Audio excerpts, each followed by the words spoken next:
Delighted to see you here for the LSE Health and Social Care seminar, and delighted with our two speakers today, Robert and Rosaline Kane.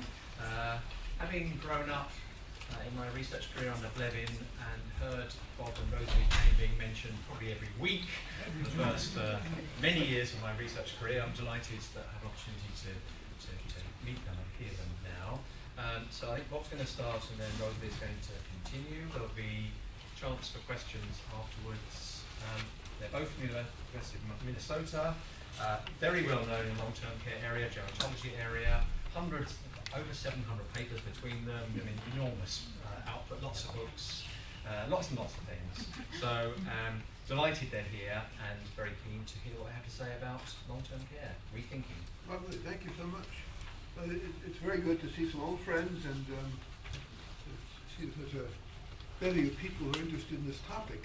One of the problems that we have, I think, in both our countries, is that it's actually very hard to get people who are excited about long-term care. I mean, I think we start, the name itself is a turn-off, and then it gets worse from there. So what we want to talk about is some of the thinking that we've been doing about how to repackage and rethink about this. It's like my youngest daughter, who's in American Studies, would call deconstructing the concept and sort of trying to put it back together. So let me start off by first apologizing for how little we know about what's going on in the UK, but then I suspect that most people in the UK don't know what's going on, so it's not as big a loss as I thought originally. There's a lot of confusion here right now. But basically, long-term social services, which is a euphemism for long-term care, it is not a very high price. Euphemism, a brand new concept, brand new top term. And I mean, one of the hallmarks for me is that we've yet to hear any politician campaign on the basis of making it better. I mean, it has about the same social gravity as garbage collection. It's a necessary social service, but nobody really gets excited about just finding a new way to compact trash or build a mound. And so where there is discussion, most of the discussion tends to emphasize how do you make it cheaper. And I've noticed that the same seems to be going on over here.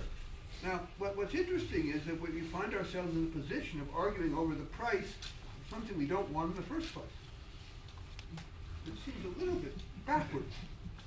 And so what we're trying to do is to get people to think more about what is it they would like to create, and then worry about how to make it as efficient as possible. But you can't be efficient if you're not first effective. And we sort of skip over that step very often.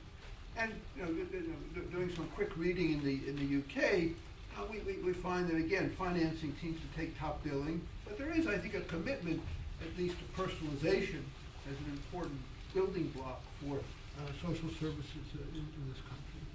And when you look at some of the materials that we were able to get our hands on, the goals here basically are to support people in doing things that allow them to maintain their independence and play a fuller role in society, and all of the sort of the stuff that we sort of pour out in these green and white papers that you're very fond of over here. But if you look at long-term care, what you discover is that it really is different from most other public services, and it's different on the basis of the fact that there are blurring of public and private boundaries. There seems to be an extensive reliance on market mechanisms to sort of make this work. And these are not my ideas, by the way, they're one of your colleagues, so I just stole them from them. There's a rather diffuse group of providers who come from a variety of not only disciplines but levels of background, and even more importantly, different philosophies about what this thing is all about. And then basically, the users themselves are actively involved in producing the care. And so it takes on a sort of a different shape. So if you think about sort of what are the attributes, and I think this applies on both sides of the Atlantic, essentially, what you have here is a client-directed system that is built around personal budgeting. You have a collaboration of some kind between health and social care. You emphasize prevention, but it isn't totally clear what people mean by prevention. As we think about prevention in the context of geriatrics, we think about it as having two components. One component is what we think of as primary prevention, sort of getting people to live the kind of life they should have lived, to be abstemious, and then basically derive health benefits from that at some later time. That works about 0.9% of the time.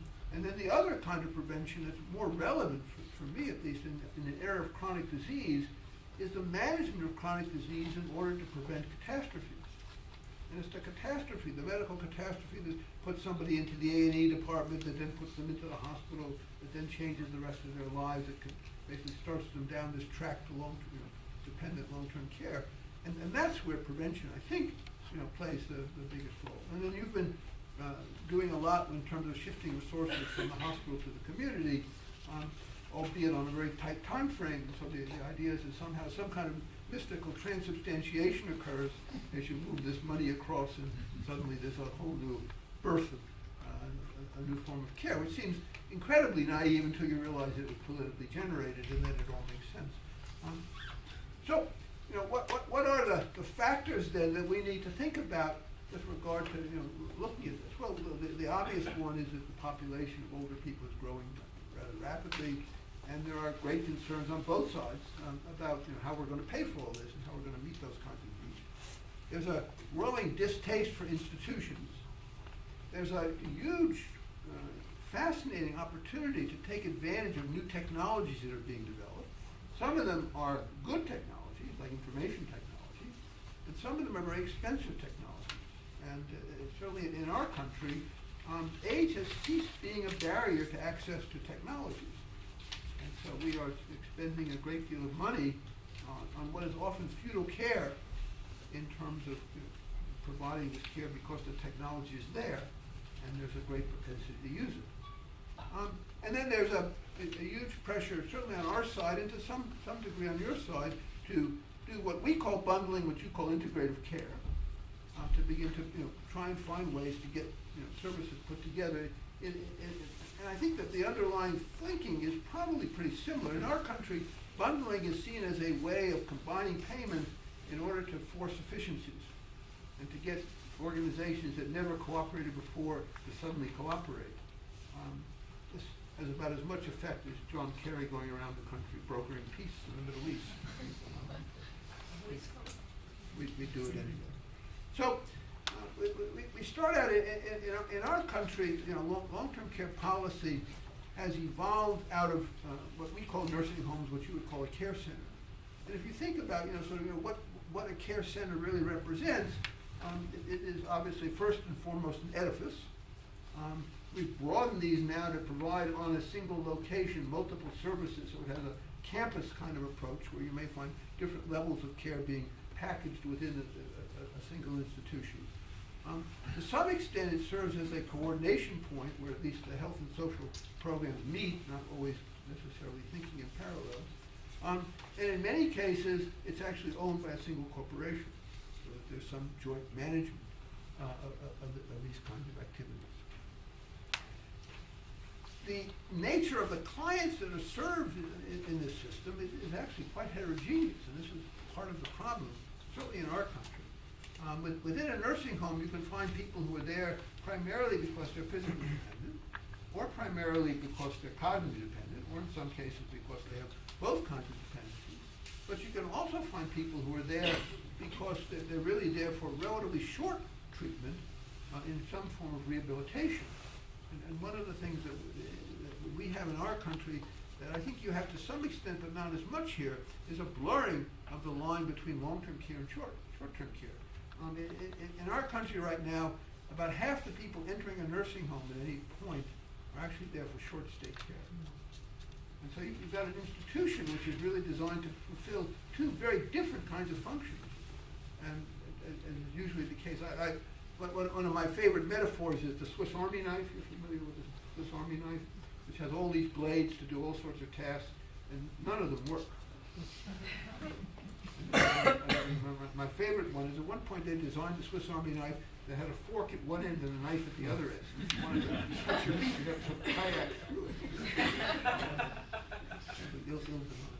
So you have people there who are on rehabilitation. You have people who are there actually for hospice care, end-of-life care. And then you have a small proportion of people who are truly in a coma or a vegetative state, totally withdrawn to this. And so what's important is that these different types of clientele are going to have very different sensitivities to the environment in which they live. And for the long-stay people, I mean, the environment is essentially the treatment.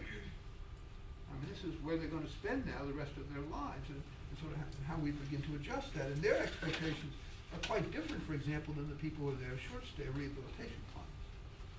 So how do we go about this process then of determining who should be cared for in what location? Well, ideally we would look at patient preferences, but in fact what we really look at is availability.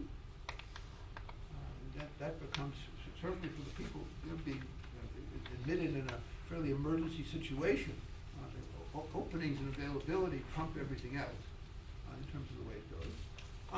But we also ought to be thinking about issues of cost and efficiency, including both the cost to the family, the personal costs, as well as the larger societal costs. And we've tried to approach this. Again, in your country, you're now talking about back-end financing as a way of there was an article in today's paper about, I think it's what, £140,000 is the estimate now that you'd have to spend before you could get into the public pay system, which would, I assume, exclude almost everybody except the very wealthy who didn't need it. But I guess it's a well-designed program that keeps the costs down.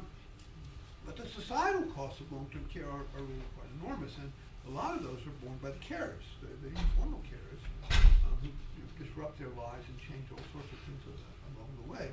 And then the other part of this, which I think is probably more prevalent in our country than yours, is what we would call the societal dicta, which has to do with the inability of older people, particularly people who are declared frail, to take risks. And we have what is called in our country a Vulnerable Adult Act, which protects older people. And anybody in long-term care is basically deemed a vulnerable adult. And if they're a vulnerable adult, they're limited in terms of the kinds of risks to which they can be exposed without some real fear of some kind of social retribution. And so we have this great irony that if you're the age of most of you in this audience, and you decide you want to go climb a mountain without a rope, you're perfectly free to do that. And if you fall down, then we're going to all support you for your rehabilitation, with our tax dollars. But if you're 80 years old and want to walk across the room, you're declared too vulnerable, too frail to be able to do that. And this seems rather, so it's ageist at best and prejudicial at worst. So how do we begin to look at this? Well, we would suggest that what we need to do is essentially to do this sort of deconstruction and recognize that the three basic building blocks of long-term care are A, personal care, B, housing, and C, medical care, most of which is directed at chronic disease. And our observation, certainly in the United States, and I venture to say it's probably true here, is that you may be able to find one of these being done well, maybe occasionally two of them, but you almost never see all three of them at the same time. And the challenge that we face as a society is how to bring these three pieces together in some kind of an organized, rational way in order to actually improve things. So you can think of it that every older individual can be found somewhere in a cell within this three-dimensional cube, where they have a certain set of housing needs or wants, a certain set of personal care needs, and a certain set of chronic care needs. And there are a number of ways in which that package of services or needs can be met. And we tend to start out by developing the service packages before we actually locate the person inside the three-dimensional cube. And what we need to do is to think of a way to reverse that and identify, what is it that they truly need, match that with their preferences to the highest degree possible, and begin to do things in a very different kind of way. And so, one of the things that we like to point out is that names really do matter a great deal. One of the greatest misnomers in America is a thing called the nursing home, which provides neither nursing nor home. And so one needs to be, you can't just sort of take things at their surface level. Were you going to explain that? Well, it's self-explanatory. Read the last line. Anybody doesn't understand that? Okay, oh, I see. Oh, sorry, there's one person didn't understand it. Sorry. Yes, All right. So, in the United States, the problem is made more complicated because the nursing home really has this dual role. And it basically serves a long-stay population and a short-stay population. And the needs, the skills required to deliver these sets of services are quite different. And I think that, there's I think a growing trend actually. I mean, one of the things I can never understand is how the UK could have, at the time they had a strong community care program, invented the nursing home. And that was all the lessons you could have learned from us. But you did, and now my fear is that you're now going to invent a nursing home that provides rehabilitation. We see early signs of that already going on. It's a terrible mistake. I mean, it's a package that just really shouldn't occur. And there are things you can learn from us about what not to do. So, if we think about, sort of deconstructing into these three major roles that we talked about, I don't think I need to review with you all of this stuff, but basically, personal care includes things like activities of daily living, instrumental activities of daily living and supervision, various kinds of supportive services, but it also importantly includes something we call structured observation, in which you really need to train the carers to be able to make a daily observation about the status of the person, recognize when there's a deviation, and intervene, and then call for help to intervene in a timely way. One of the things that we're trying to convince people of is that right now the way we deliver primary care is incredibly inefficient. And one of the most wasteful things we do in primary care is the return appointment. When you think about the heuristics involved in a doctor in a brief encounter making a complicated calculation of what the patient's clinical trajectory is going to be to determine when the next visit should occur, it's a rather phenomenal thing. So not rarely, a person comes back and the doctor doesn't even remember why they're there. It would be much more efficient if we didn't schedule visits in advance, but rather follow the patient's condition over time and intervened when the condition deviates from what we expect the clinical trajectory to look like.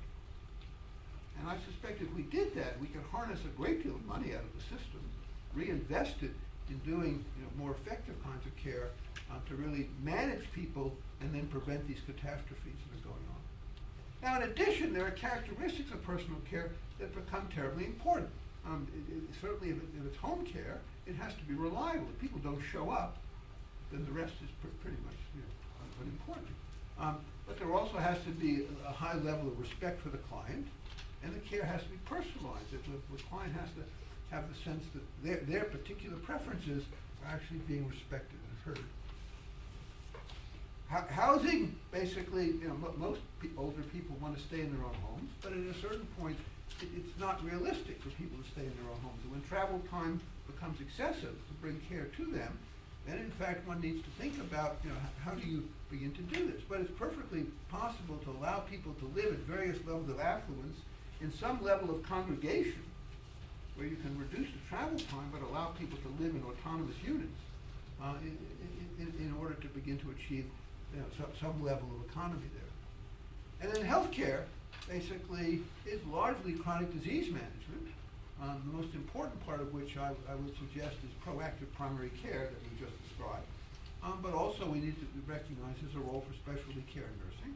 And again, the care has to be responsive and it has to be coordinated with social care. And this, of course, has been one of the things we've been chasing for the last several decades without any great success. And the major policy question as we talk about integration is whether the long-term supportive services are going to be subsumed under the medical care services. And one of my favorite quotes is by an American philosopher that you may have seen, Woody Allen, who likes to say that the lion and the lamb may lie down together, but the lamb doesn't get a lot of sleep. So whenever we bring the social care together with the medical care, there's a tendency that the medical care becomes the dominant part of that. as a result, the people in social care are somewhat reluctant to enter into these partnerships for fear of being cannibalized. We need to spend, I think, some attention thinking about how we can enhance preferences. And in order to have preferences, you have to have options. And that we need to have some knowledge about what the risks and benefits are. And we need to be able to be willing to accept recognition that there are trade-offs. You can't optimize everything. And the first principle of social policy is you can't maximize every outcome. And so you've got to decide what it is you want to do. And then you have to allow people to take informed risk. You need to inform them what the risk is, but then you have to allow them to actually do that risk. And so, when we think about limited treatment options, I don't know if you can read that, but basically this is a sort of veterinary treatment guideline for horses, and the treatment in every case, whatever the ailment is, shoot 'em. And we tend to basically, it's the old Henry Ford quote about you can have any color you want as long as it's black. We tend to talk about an individualized system, but in fact it comes in very fixed packages. And until we can sort of begin to get over that kind of system, we're going to do that. So again, if we come back to the three-dimensional cube, in this case we've now taken the three-dimensional cube and expanded it now into multiple more dimensions by taking the three elements that we had before, put them on the horizontal axis, and then recognize that for each condition you can have a range of severities and you can have a range of preferences. And so now as we're really talking about locating people, we've gone to an even higher level of individualization in terms of what needs to be done to begin to pull this off. So what are the policy options that we need to think about here? Well, the first one is I think we do need to align the payment system with the outcomes. And we need to recognize that the outcomes include both quality of life and quality of care measures. Now the problem that we face with this is that when we're dealing in long-term care, the trajectory, even the trajectory under the best of circumstances, is to see things get worse over time. And if all you have is this one observation, then it's disheartening for the practitioners, it's disheartening for the payers, and it's generally disheartening for the clients. I mean, people sort of come in and get worse over time. Now, in truth, if you look at this and think about getting good care, which is now represented by this blue line, and think about what it would be like in the absence of that care, that green line, then you begin to see that in fact there's a major difference between those two. And the problem is that with our current information system, this yellow area, which is the key to measuring success, is invisible. And until we can make it visible, until we can actually make people really understand this, we face two very serious problems. I mean, the first is that nobody's willing to invest in this because they don't all they see is the blue line of decline, and that's a very hard sell. And the second problem is that the people who are actually working in this area become incredibly discouraged. I mean, there's good psychological data to suggest that if you put people into situations where they feel impotent to make a difference, they become discouraged and even hostile toward the very people that they're serving. And so we have this sort of double whammy going on in the way we've organized things until we can actually develop an information system that would allow people to appreciate the enormous benefit, which is represented by that yellow space, in terms of what we do. The other policy options that we need to think about then, in our country, where the nursing home is still a dominant part of the long-term care spectrum, we would argue that one of the things we ought to do is to pay for the services but not the housing. And we have developed a very complicated system in the United States of home and community-based services funded under what are waivers to the Medicaid authority. But in fact, if you were just simply to declare that you would have coverage for services, then overnight the nursing homes and the community services would find themselves basically on a level playing field. And the nursing homes would have to provide livable housing if they wanted to actually compete. And so the idea that you take this sort of old model of the hospital brought into the nursing home, and allow people to be crowded up in shared rooms and living in somewhat well less than reasonable accommodations would essentially disappear without having to create a whole new set of rules once you took this sort of major step.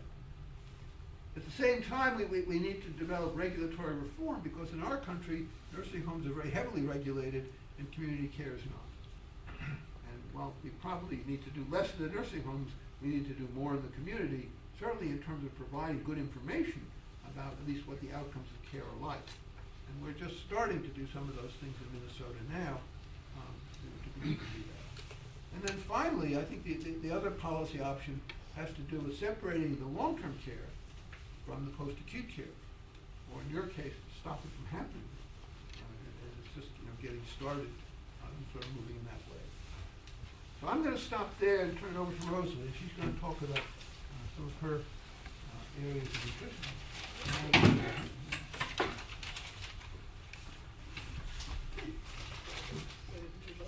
Yep. Great. So thank you. Thank you so much for having us, and I don't know, perhaps I'll stand because you might be able to hear me better. Bob and I are more or less an integrated group, I guess, because I'm social service, he's medicine, and you'll probably look at what we're talking about and think, oh, you didn't integrate these presentations very well. So it's a little bit more like Rashomon, two takes on the same system. I was surprised that you even had LTSS in any of your slides because that's new terminology. And they say you just have to change your terminology every once in a while. Long-term supportive services, or sometimes it's long-term services and supports. That's what that means, and that's been that's been the preferred terminology, at least among younger people with disabilities, and then some of our public programs uses that terminology. They're hoping that somehow we're going to get to something better with this brave new word, if not world. Put that L in, So why are we using this term? Well, it's more acceptable, as I said, to younger people with disabilities. It encompasses this whole wide range of assistance. It's not just ADL assistance. It's not just assistance with very basic care. It's supposed to be outside the home as well as inside the home. And we're talking about people with all ages and all disabilities. So yes, age appropriate things that you might be doing, whether it's schooling or employment within your abilities. Some stakeholders, and our stakeholders are very vociferous in the U.S., don't like the term care with reference to the services they need, long-term care, because they think care is something that involves feelings, affects, and it occurs among family, and people don't always want their family members to be directly involved with care, with their care, literally, actually. So this is my little model. It's similar to Bob's, though I've spent a lot of my time trying to improve the group residential services, largely the nursing homes where people have been consigned. And maybe some of this is really not so relevant, perhaps, in the UK. When we made our first trips to the UK back more years ago than I'd like to count, maybe 30 years ago, we saw some places where we couldn't imagine living, such as the Nightingale wards and what used to be the sort of long stay hospital units. And then we saw wonderful, well, some of them were wonderful. We were taken to a select group of really wonderful places that were Part 3 accommodations, residential services run under the social service authorities. I don't believe they exist anymore. I think they've been very curtailed. But there we saw people living in something that had more resemblance to home, and care people, residential care workers who had a couple years of training were hanging out hand-washed sweaters on lines, and people seem to be living a life somewhat in the community. the ones we saw. Well, in the U.S., our nursing homes are pretty dreadful institutions, as Bob said, modeled on the hospital, and people generally shared rooms with strangers, and that rent they were paying, they didn't know what was folded into the daily rate that they would either be paying privately or would be paid for on their behalf. For the housing, the room and board component was very expensive. And if they thought about it, they say, oh my gosh, this is the most expensive rent I've ever had, and this is what I get, a little corner of a room that might be changed. So I spent a lot of time trying to figure out how to get around that. Working with colleagues, there have been a number of community residential programs, group residential programs, sometimes called assisted living, and they're in apartments. People have self-contained apartments. Sometimes called family group homes, or even the horrible term adult foster homes, which connotes children. But these are more livable places, and in the metric that we use, community-based services on the one hand and institution on the other. All the other residential settings are called community-based services, and as Bob said, the housing and services are separated in terms of payment. So I was thinking about what we need. We've made this, my colleague Karen Brown-Wilson and I created this three-legged stool. So long-term supportive services rests on the residential environment, the service capacity at the other end, and then the philosophy that's undergirding what goes on there. So you can see it's similar to what Bob did, but different, because it's a model for something a little different. And each of these legs of the stool has a little prong, two prongs. So in the residential environment, you care about the private space and the public space or shared space. We would think that if we lived in a flat or a condominium or a dormitory or wherever we might live, there's the part that's our own and the part that's that's public, and we care about both of them. And we're trying to make a residential environment that would have a nice blend of private and public space in the places where we suggest people live. Then on the service capacity, we've found it helpful to think about, well, what services need to be generated, and some of it is routine service. That is routine services that you just know has to be done often every day, maybe not quite as frequent for some things. So that would include the assistance with daily care to the extent somebody needed it, shower, bathing, dressing, use of the toilet. Also, it would include cooking, cleaning, whatever it is that's needed, and it would include, we think, the routine administration of medications as well. Though in the U.S.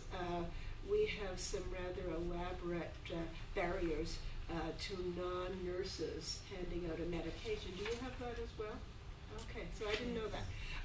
And in fact, quite a bit of the policy direction over the last 20 years has been trying to loosen up their nurse practice acts. Every state in our union, all 50 of them, have their own nurse practice acts, and they're sort of guild-like acts, statutes, in order to protect allegedly to protect the population.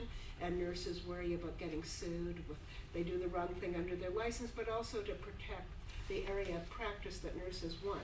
And if we think if this delivery of medication is really routine, then in our world, if somebody is living in their own home and a prescription medication has to be delivered, offered 3 times a day, and a nurse is making a visit to do it, and it might be $40, $50 for the nurse to do it each time. And yet you have somebody in there cooking, cleaning, doing some other help, and they're not allowed to visit to deliver the medication. You can see the problem. So under the routine services, we would include the delivery of medications. Then maybe not injections. There would be some limits, but the medication management. And some of the routine services can be scheduled, and that's nice, that makes them efficient, and some of them can't. The supervision that Bob had on his slide can't really be scheduled if somebody really needs to be overseen in some way for safety, and sometimes toileting can't be really scheduled, though you can try. So then comes all the specialized services that you don't necessarily have to have attached to your housing unit, except if you're a nursing home in the United States, you do have to, because we have rules that there should be a director of nursing. There'll be some states say a nurse for every X residents. There, you have to have a dietitian. They have to have certain qualifications. You have to have a social worker, a recreational therapist, et cetera, et cetera, et cetera. So we would call all those things the specialized services, including specializations in the healthcare field, medical specializations, and mental health specialists. So there's a lot, so it's a tricky thing to bring those services into people or get people out to them.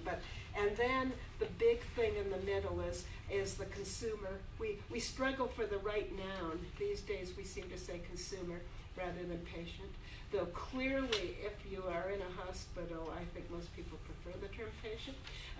They feel as though they are a patient. And if you're getting this rehabilitation that Bob's talking about, you don't feel like you're a resident. You don't want to live there. You just want to get your rehabilitation. So you're probably a patient as well. So it's consumer control over the care, the daily aspects of the care, and when it happens, what happens, to the extent that they can have control over that, and then control over their lives, how they're going to live, when they're going to get up, when they're going to go to bed, when they're going to leave the place. That's hard to pull off in some of our settings. So I was going to talk about the buzzwords in long-term support service and how they play out in programs, and some of our trends and some of our unresolved issues. And I'll try to avoid being redundant with Bob. So we have been talking a lot about a unified disability agenda. Have you been talking about that? There's been some sort of movement, going on about 30 years now, certainly very intense for the last 20 years, to try to have programs that are based on disability at the state level, not on age. We do have departments on aging. We have a public program called the Administration on Aging that requires that every jurisdiction, every state, and then states are divided up into other more local units. They all have to have some sort of aging program. But the entity that manages the aging program is now striving for the unified agenda, and that would be all disabilities and all ages as an ideal.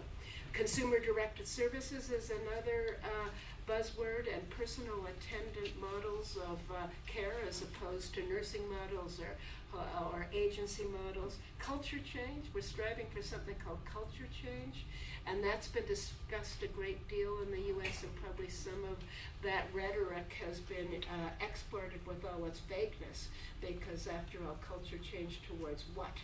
But what it usually means is towards a culture of honoring individual services. We also have a strong theme going on about evidence-based. So you mix it up, and it's based on evidence. Evidence-based practice for everything. And Bob is an expert in evidence-based practice, so when we come back and discuss it, he reviews all sorts of practices for their evidence, and that's another way of thinking that may be interfering with thinking about, it may be helpful in LTSS, or it may be interfering, I'm not quite sure. As I've already said this, that LTSS would include kids and people with intellectual disabilities that they had at birth or acquired before they were 20. Cerebral palsy fits into those categories. People with sensory impairments, deaf, blind, etc., and people of all ages. So in the integration, the unified agenda suggests let's get a common assessment approach.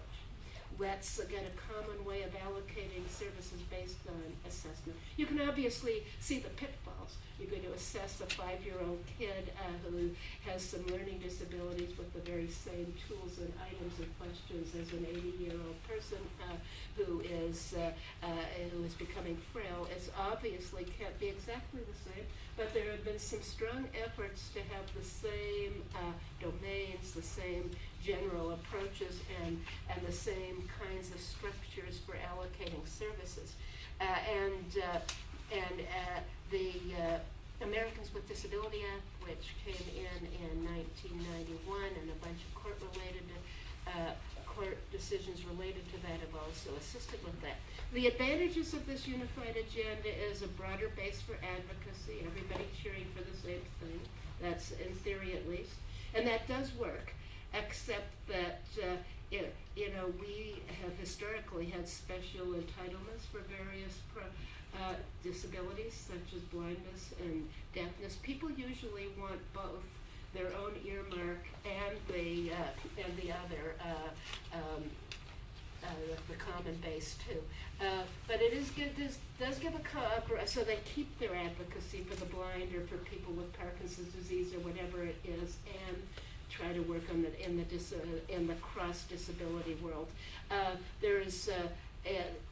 There's some notion that the aging services have always been conscious of cost, maybe to the detriment of the clientele being served, and that in having the unified agenda might check that a little bit. The people in the days when we used to have large residential facilities for people with mental retardation, which thankfully are mostly all gone in the United States. And then we now have smaller homes that we're substituting. And the people who organize things for disabilities would never say, okay, the state has this kind of a budget and we'll just try to make it work. They would say, 2 people can't share the same bed, we just need more money. If we have more people, we need more money. They won't try to make the money work. So the cost consciousness might rub off, but on the other hand, it might be good to have the developmental disability advocates have a little cost consciousness. So that's the way. In the world of aging, we, as Bob said, don't want to have older people take many risks. Once they're officially ours, we don't want them to. The providers are discouraged. There are all sorts of regulations and policies to. They want to protect them very carefully. My dad lived to 102, and he never did live in any facility, and he certainly received long-term supportive services that he paid for through, putting an ad in the paper and finding a person. So he was able to eat as he pleased, even though he had a swallowing problem. He just made his own decision about it.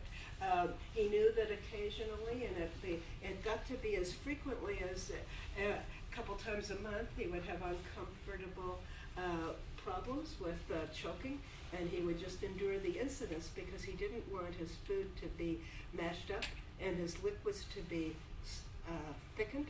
I don't know how many of you really spend time in care centers. How many? Been to some? Because that's what, I know you have. So that's what, that's what happens to people. Basically, they choke once, and one strike and you're out, and now we'll change all your food. I've been going around Canada. I'm a Canadian originally.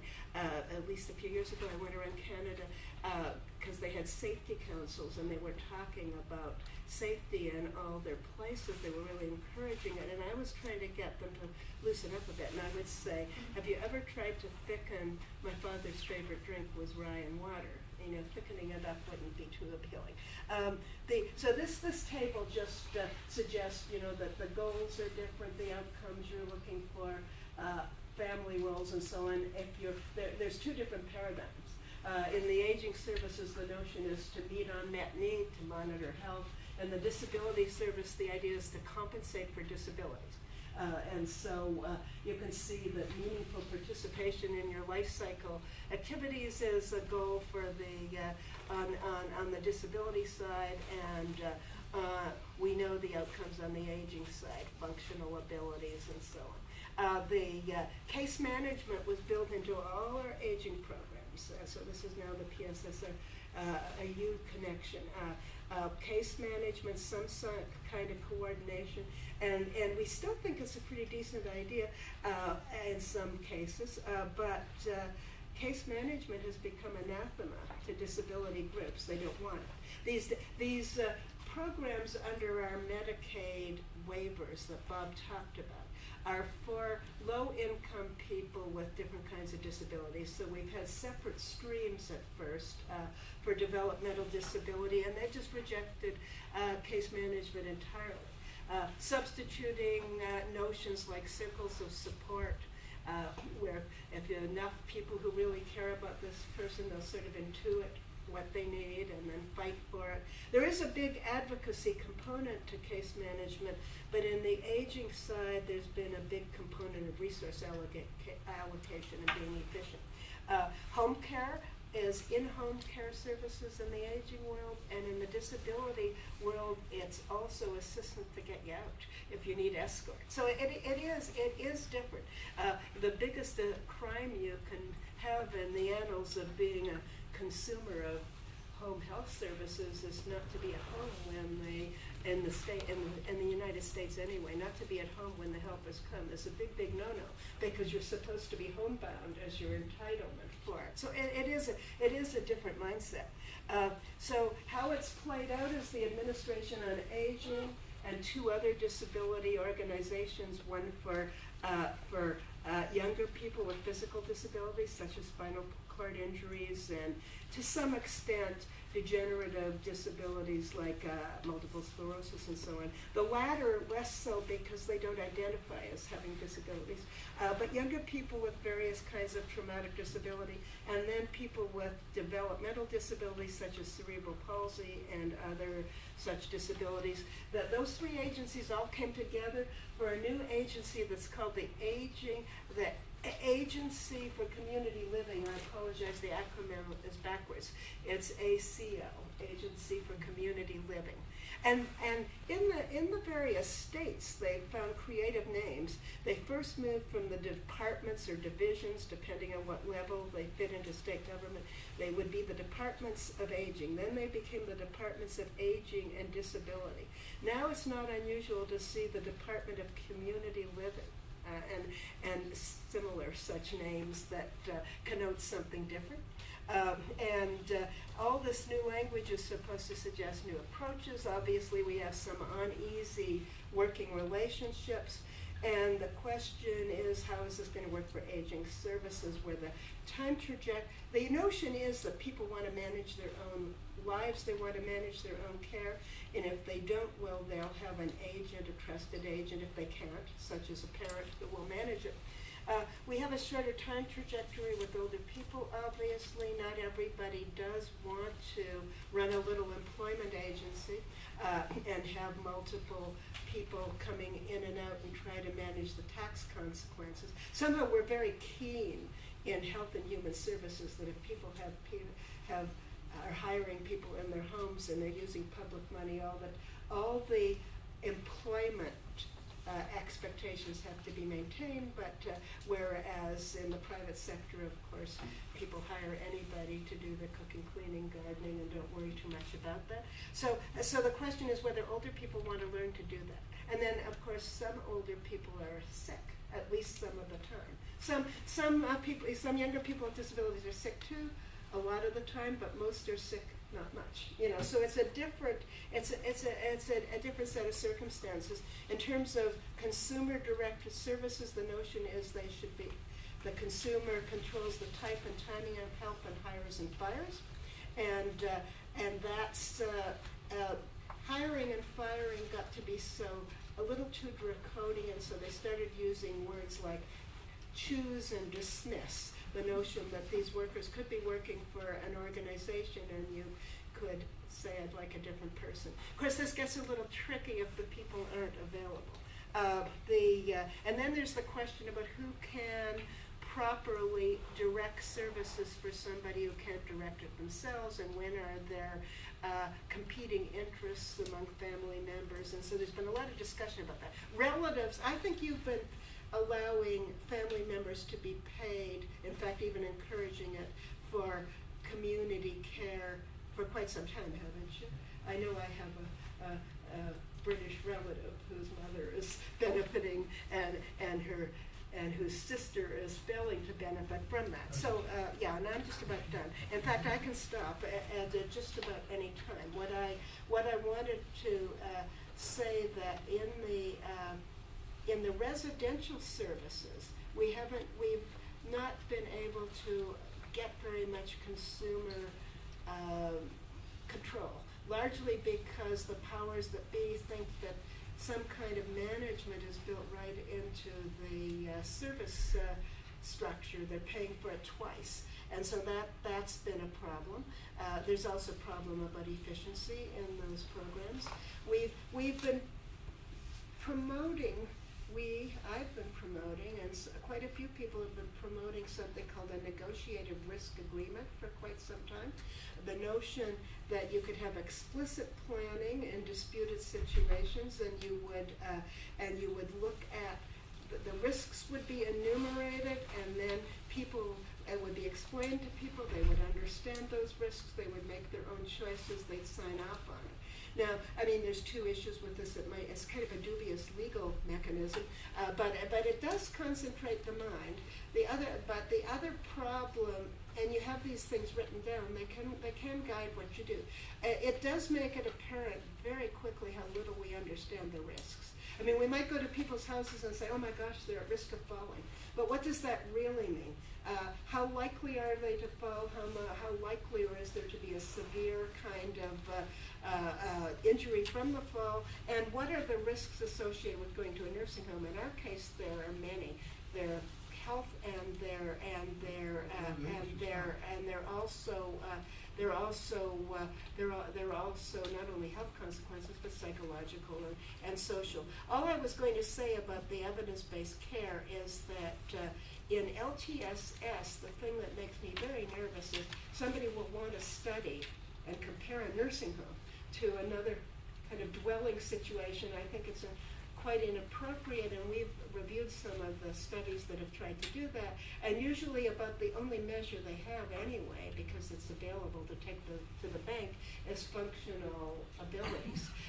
So they say, okay, it's better in the nursing home, and that sort of bothers me. So this, I think, is my last, to summarize, states are attempting these flexible services with few resources. The idea of doing culture change in nursing homes while doing the rehab, Bob already talked about that. That's a big problem. So I'll leave you with this. We're not sure who owns the quality definitions and what are those appropriate quality definitions. And we have the big, however many tons elephant's way in the room is dementia, and what can be done to provide good services to the direct recipient of service and the family when there's moderate or severe dementia. Can it be mainstreamed? Are communities ready for that? And this safety conundrum that we've been talking about, that there's people are not discharged from nursing homes because people think it won't be safe. And they even misinterpret these Vulnerable Adults Acts because you can't have safety. You can't guarantee perfect safety. But what is reasonable safety? We're trying to figure out how you could get a handle on reasonable safety without neglecting people. When I first started, I'll just finish with a story. When I first started looking at assisted living in the United States, which was a new form of service, I interviewed a place that was called something like God's VIP Retirement Community, another stage name. And one of the questions we chose to ask was to get a sense of what was happening in this new place. We asked them to describe the most disabled person that the needed the most care that they were currently serving, and then the last person who died there. And at God's at God's VIP retirement community, they said, well, nobody died. Nobody died here. It's not allowed. It's in our manual. So I was thinking, that's a recipe for immortality if you go there. But otherwise, we can't guarantee perfect safety. So I think, we just talk Yep. about Yep. this. Thank you very much for that. So firstly, just thank Bob and Rosalie for their questions and comments. Can you just be brief questions and comments, and we'll get plenty of people to participate. So over to you. Don't be shy. Please don't. I'm going to ask a quick question then, which is about bundling, and which we would call integration, as you say. What's the big hope for bundling? I mean, people often make the joke there's a Nobel Prize for integrated bundling, but it's never been awarded. There's people have searched for this, but there's no easy solution. What do you think is potentially offering hope in terms of better integration between health and social care? Well, I think if we distinguish hope from evidence. Okay. The hope is that people recognize that in our country, the funding for a hospital stay was driven by a DRG payment, a fixed payment for the hospital stay. And so the incentives were to shorten that stay as much as possible, which led to the development of a whole second industry of post-acute care, to move people out, to get rid of what you call the bed blockers. And so the government wound up paying twice for essentially the same service. Not only did they pay twice, but what we know is that the most dangerous point of care is the interface when there's a handoff from one system to another, even from one shift to another. And so the hope of bundling was to achieve some economies, to change the incentives to have co-responsibility, so that the hospitals now became responsible for making a wise decision as opposed to an expeditious decision, and to prevent double payment. Now, the theory is very good. The execution is more difficult. Hospitals basically suffer from what we call the pre-Columbian mindset. Patients appear spontaneously at one end of the earth, and they fall off the earth as soon as they're discharged.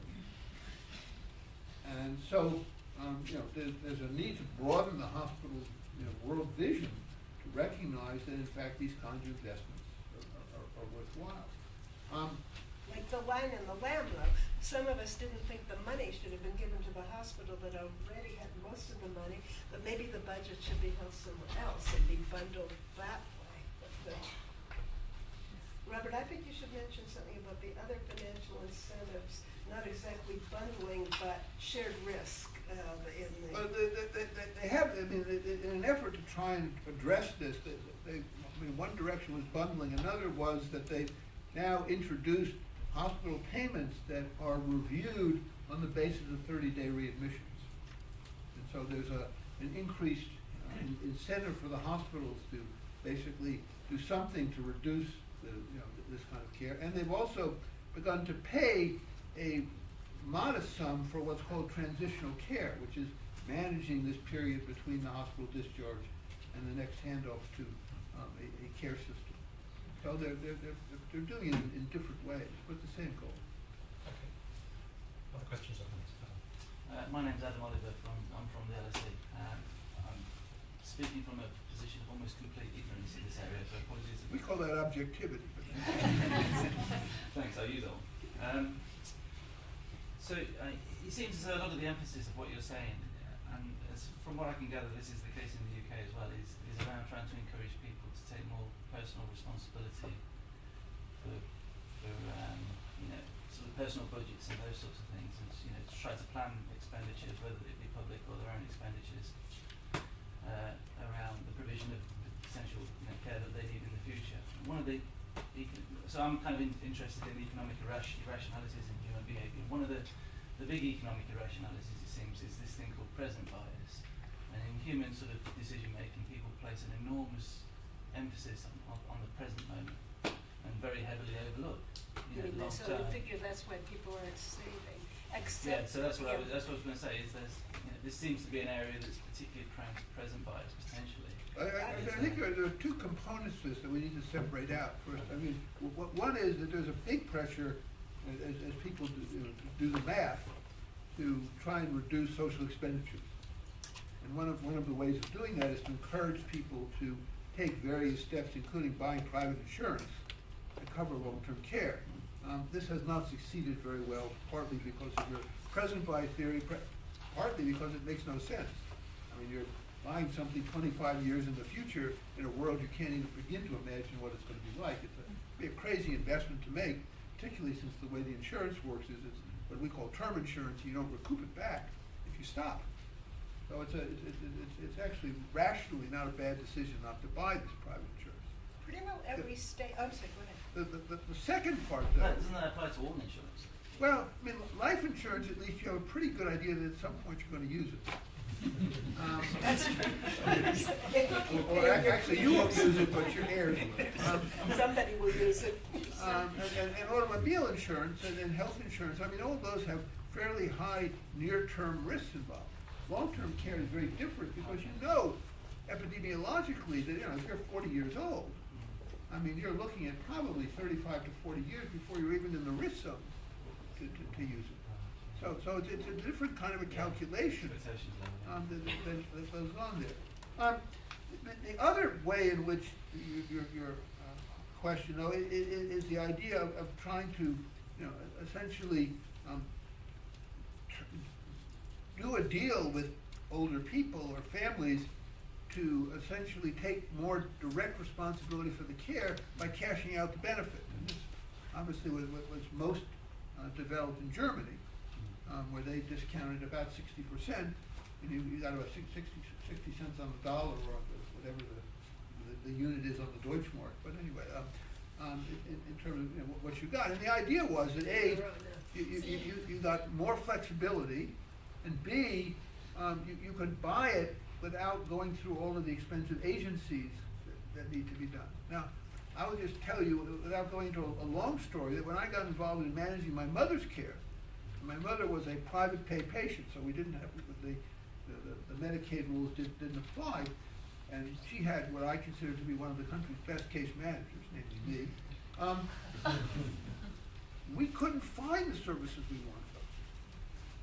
And so, I mean, so basically that works if you've got families who are prepared to provide this service. But as you know, the whole changing social, roles of younger people now in terms of raising their own families and being involved in working, make it very hard for them to be the care provider. There's one other thing I wanted to raise about present bias, though, that I don't know if it's the same in the UK, but it's a little bit like blood from a stone.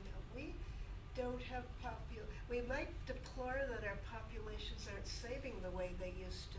They don't. A big swath of our citizenry can't save. They just simply are not making enough money. And to say, my gosh, you should be buying long-term care, you should be putting it away from your old age, and they're also paying for colleges if their kids are, it's hard. And so I don't have the figures at my fingertips, but I know that saving rates have gone way, way down. Has that happened in the UK? Yeah, it's negative in the States, I think, for a while. But I don't really buy into the argument that it's impossible. I mean, they've encouraged saving rates in developing country contexts through various measures, and have done that with a degree of success. So if they can do it in developing countries, I think. And I don't buy that argument. I don't. But I think it is they can't save.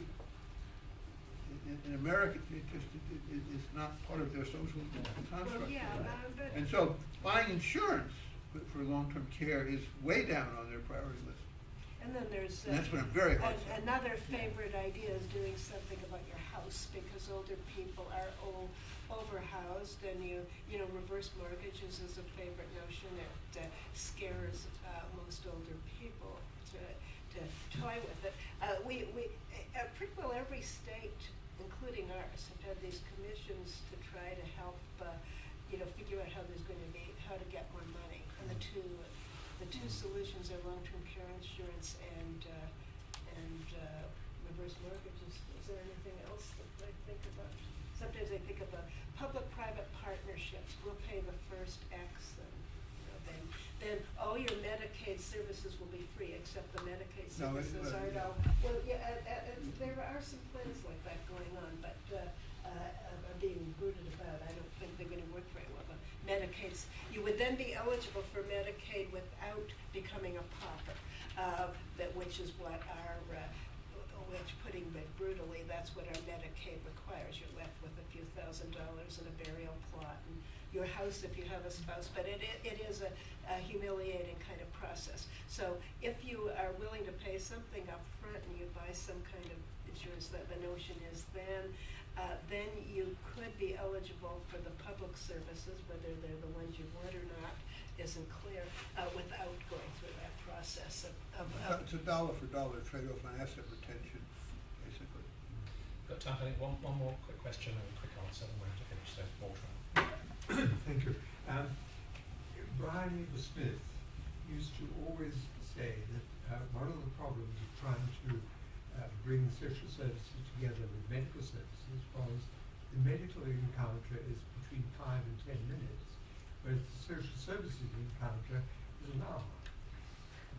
How do you react to that? Well, I think, first of all, I guess in our country, we've solved a lot of that by reducing the social service time. But I think the encounter time is one part of this. The other is the underlying social goal. I mean, when we describe case management and assessment in the social context, it really is a detailed evaluation of all the person's needs. It creates a need profile. And then good care is coming up with a package of services that sort of fit into that need profile. And if you can do that without creating too many side effects, that's considered a success. In the medical model, there's much more of an outcome focus. I mean, whether it's ever achieved or not is disputable, but the medical care is supposed to bring about a result. And so you really have these two mindsets, one of which is a mollification approach, and one of which is an aggressive care approach designed to bring about a change. And that's why I've really glommed onto this sort of the invisible benefit model, because it really is a way of trying to bring these two mindsets together to get the social service people to really begin to think about making change in the sense of slowing decline, and getting the medical people to recognize that in chronic disease care as a whole, I mean, there are very few big wins in chronic disease care. I mean, what you have is holding actions. And if you can slow down the rate of decline, if you can avoid catastrophes or even delay them, then you have both a health and a financial benefit.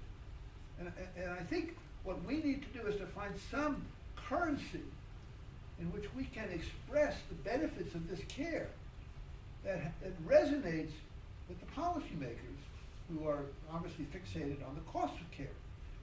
And until we can basically give them something that they think is going to basically give them a return on their investment, and we have to teach them that it can't be an immediate return on their investment, but until they get a return on their investment mentality, they're going to be very loath to do anything but find ways to cut costs by either trying to parcel it out back to the families or discount it or do a whole variety of things that are basically just cost saving. But as you well know, I mean, if you're doing cost effectiveness, you first have to have the effectiveness part. And otherwise, I mean, it's pseudo efficiency to do something that's just cheaper if it doesn't improve anything or even makes it worse.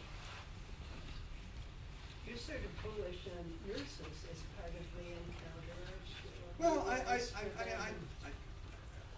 I'm actually bullish on trying to drop some of the professional requirements that we have for an awful lot of these tasks, and to make them more accessible to more people.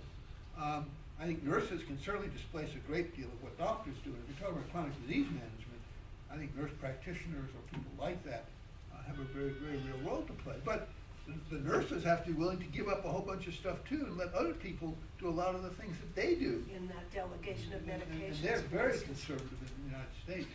They cling to the Nurse Practice Act. And They're listening up. You know, they are listening up.